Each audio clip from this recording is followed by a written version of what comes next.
Assalamualaikum, apa kabar? Semoga semuanya sehat ya. Alhamdulillah untuk kesempatan kali ini saya akan melanjutkan pelajaran PPKN untuk kelas 12 dengan saya Viniantus Soliha.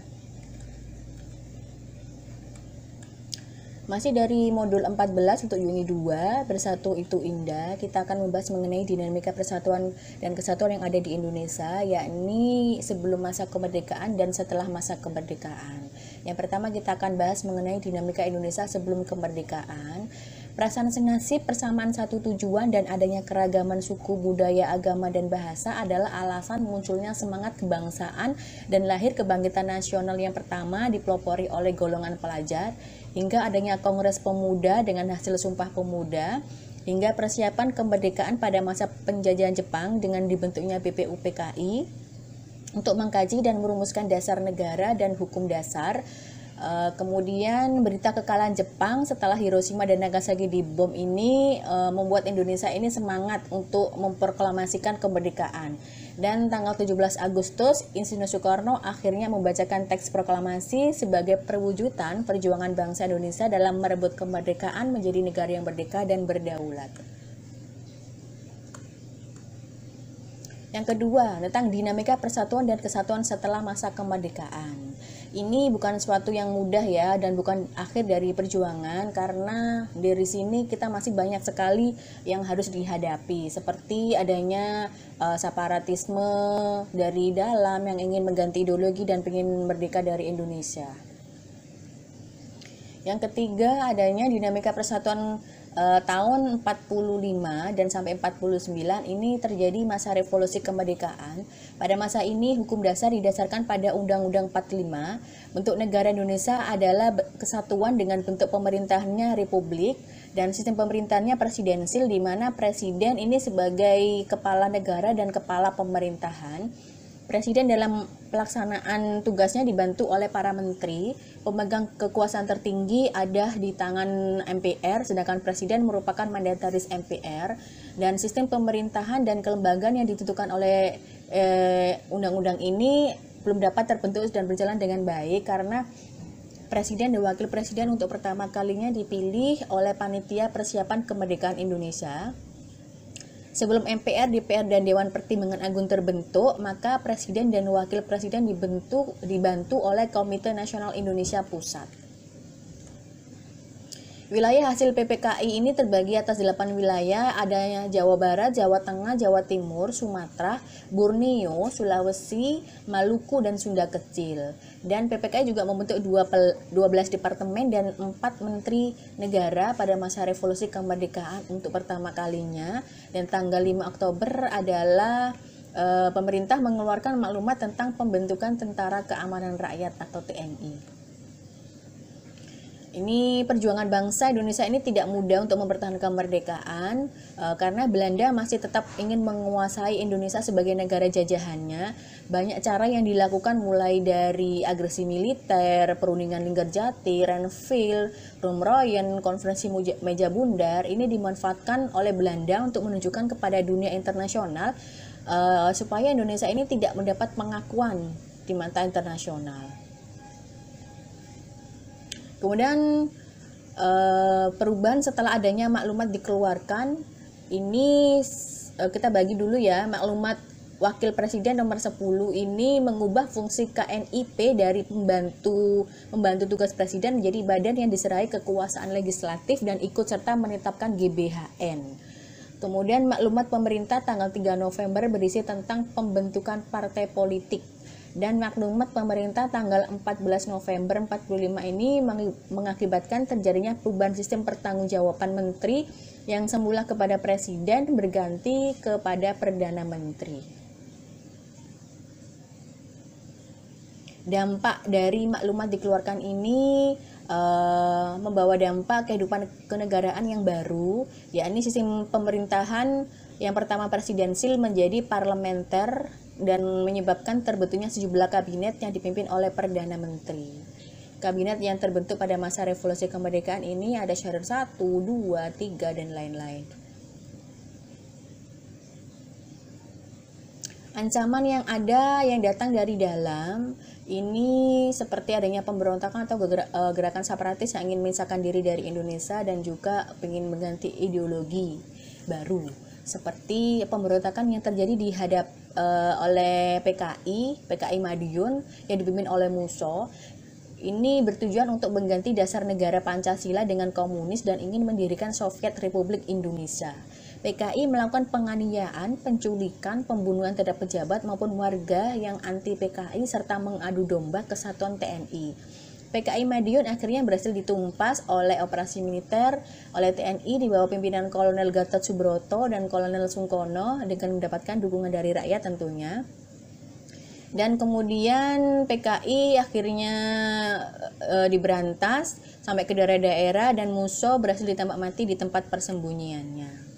Kemudian adanya DITII yang ada di Jawa Barat dipimpin oleh Sekar Maji Marican Kartosuwiryo. Ini bertujuan untuk mendirikan negara Islam Indonesia. Untuk mengatasi pemberontakan DITII dilakukan operasi militer oleh TNI menggunakan operasi Pagar Betis dan operasi Baratayuda oleh Divisi Siliwangi. Dan tanggal 4 Juni Kartosuwiryo ini ditangkap di Gunung Gaber dan tertangkapnya ini mengakhiri pemberontakan DITII di Jawa Barat. Dinamika Persatuan tahun 49 sampai 59. Ini terjadi konferensi meja bundar dan hasilnya ini terjadi perubahan besar bentuk negara Indonesia dari negara kesatuan menjadi negara serikat atau konstitusi RIS. Sistem pemerintahan yang dianut adalah sistem parlementer di mana kekuasaan pemerintahan sepenuhnya dipegang oleh kabinet di bawah Perdana Menteri dan Presiden hanya sebagai kepala negara. Pembubaran RIS dilakukan tanggal 17 Agustus, kemudian terbentuk negara pemerintahan republik. Dan sistem pemerintahan parlementer ini di mana dalam melaksanakan tugasnya kabinet bertanggung jawab kepada DPR, presiden memegang kekuasaan sebagai kepala negara dan menjadi bagian dari pemerintahan. Sedangkan untuk pelaksanaan pemerintahan menjadi tanggung jawab menteri dan perdana menteri. Untuk lembaga negara yang diakui ada presiden, menteri-menteri, Dewan Perwakilan Rakyat, Mahkamah Agung, dan Dewan Pengawas Keuangan. Kemudian pada masa ini juga adanya kebebasan pers yang berfungsi sebagai badan peradilan dan Indonesia juga berhasil ya melaksanakan konferensi Asia Afrika pada tahun 55 dan berhasil melaksanakan pemilihan umum yang pertama dan penumpasan pemberontakan yang terjadi pada masa tersebut. Kemudian dampak negatif dari pelaksanaan sistem pemerintahan parlementer. Ini kabinet-kabinet yang terbentuk ya. Pada masa ini dampak negatifnya diwarnai dengan beberapa peristiwa yang menyebabkan kondisi negara mengalami kekacauan, terjadinya ketegangan sosial politik, tidak berjalannya program kerja kabinet karena cepat berganti, kegagalan Badan Konstituante dalam melaksanakan tugasnya untuk menetapkan Undang-Undang Dasar, dan munculnya pemberontakan yang ingin memisahkan diri dari NKRI. Kemudian karena masalah ini adalah alasan rakyat menuntut Indonesia untuk melaksanakan pemilu yang pertama tanggal 29 September 55 dan tanggal 15 Desember 55 untuk pemilihan konstituante ini diharapkan untuk menjadikan pemerintahan lebih stabil.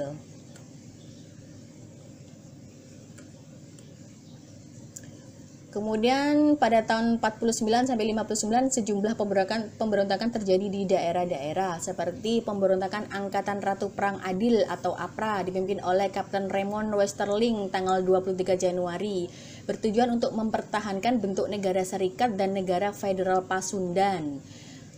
Pemberontakan APRA melakukan pembunuhan terhadap setiap tentara Indonesia yang ditemui bahkan menyerang markas divisi Siliwangi di Bandung. Pemberontakan APRA berhasil ditumpas dengan operasi militer yang dilakukan oleh pasukan divisi Siliwangi. Yang kedua adanya pemberontakan Andi Ajis di Sulawesi Selatan.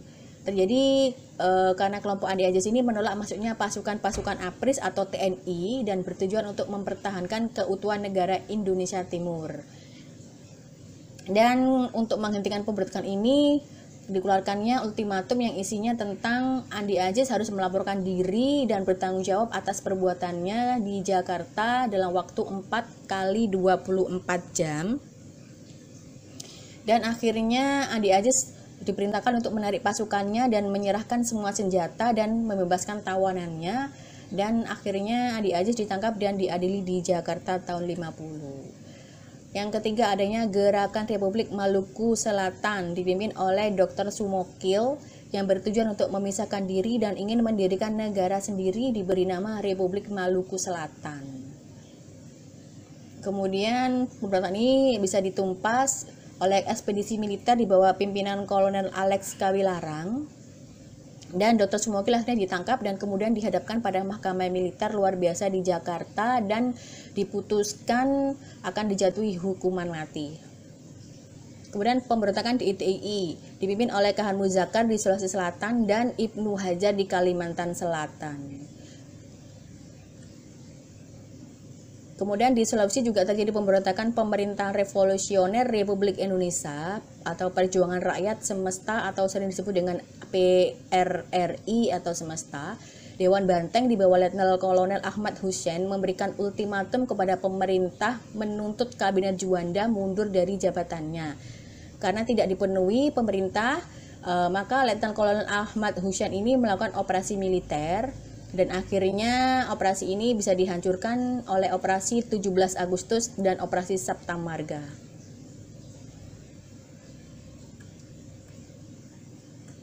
Isi dekret tanggal 5 Juli 59 ini melihat kondisi negara yang dalam keadaan kacau karena terjadinya pemberontakan di daerah, kegagalan badan konstituante, desakan untuk kembali ke undang-undang.